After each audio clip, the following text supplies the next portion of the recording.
I have a story to tell you, and I hope you will apply it to your own heart as I must to mine. Many years ago, there was a young lad called Bron, B-R-O-N. His parents were very wealthy, but they had no religion. They had a governess for the boy, and she had no religion.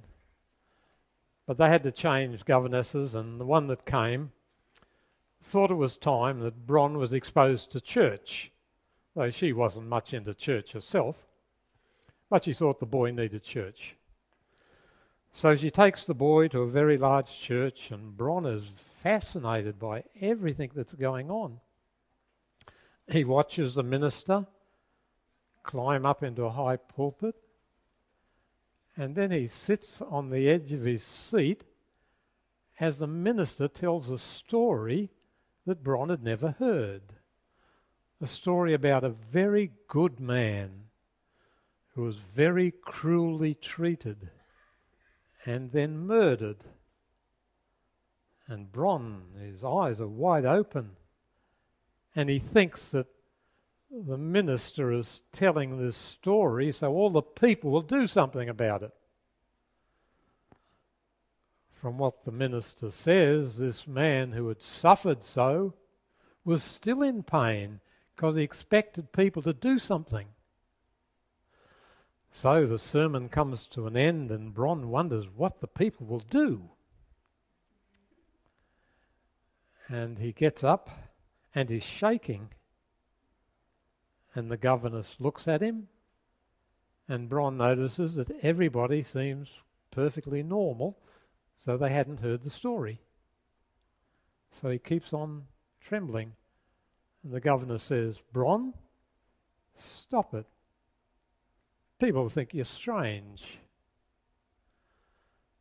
Is it strange to be affected by the word that the creator of heaven and earth became treated as garbage for our sakes? Is it strange to be emotionally involved because one who was without sin, who was incarnate love, was dealt with by wicked people as though he'd committed every sin in the book? Is that strange?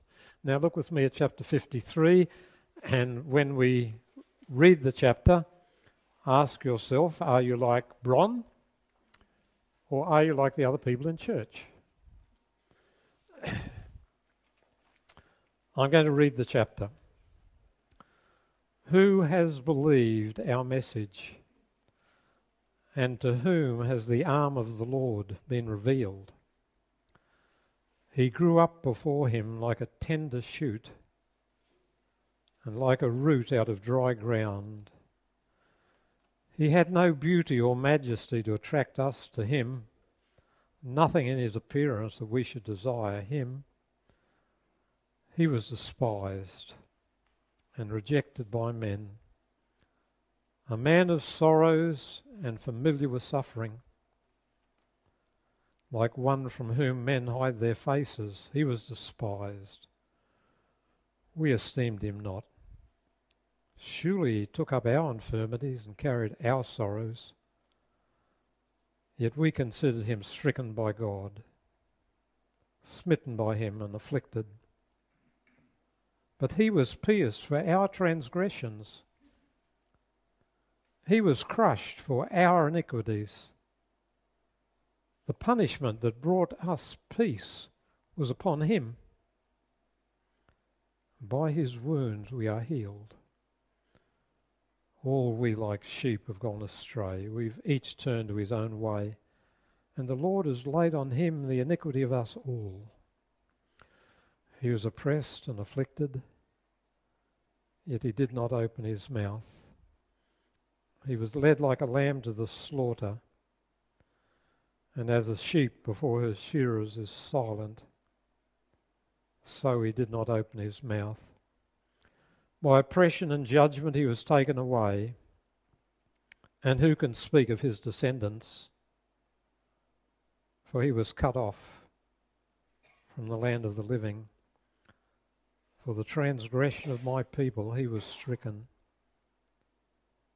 He was assigned a grave with the wicked and with the rich in his death. Though he'd done no violence, nor was any deceit in his mouth, yet it was the Lord's will to crush him and cause him to suffer. And though the Lord makes his life a guilt offering, he will see his offspring and prolong his days, and the will of the Lord will prosper in his hand. After the suffering of his soul, he'll see the light of life and be satisfied. By his knowledge my righteous servant will justify many, and he'll bear their iniquities.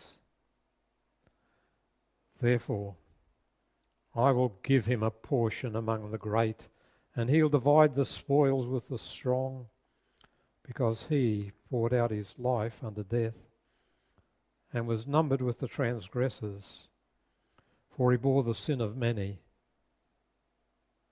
and made intercession for the transgressors. Now, when you read it, do you feel like Bron? Or do you feel like most of the people in the church? Let me ask you another question. He saved us by revealing to us his love. He revealed his love to us by saving us. Which do you believe? Think again. He saved us by revealing his love.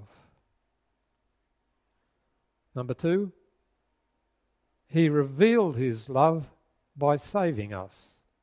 Now, if you believe number one, you don't understand the Bible at all.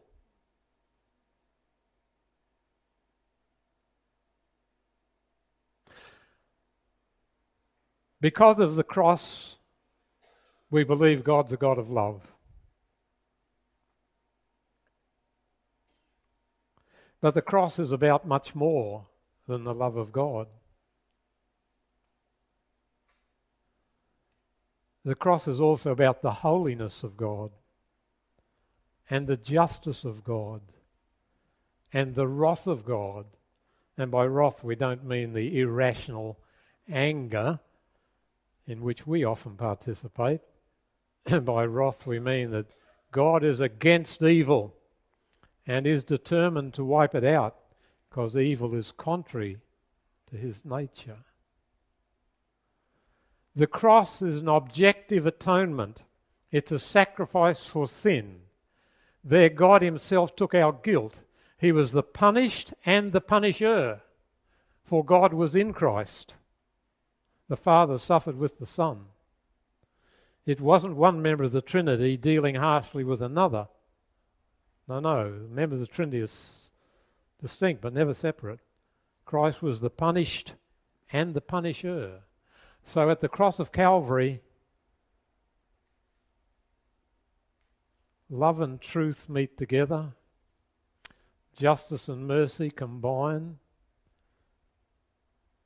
The holiness of God is vindicated. Now he can forgive sinners because he's shown how awful sin is, and he's shown that the penalty of sin has been exacted. Now God can be just and the justifier of the believer. He has shown that sin can't be scoffed at. It is serious.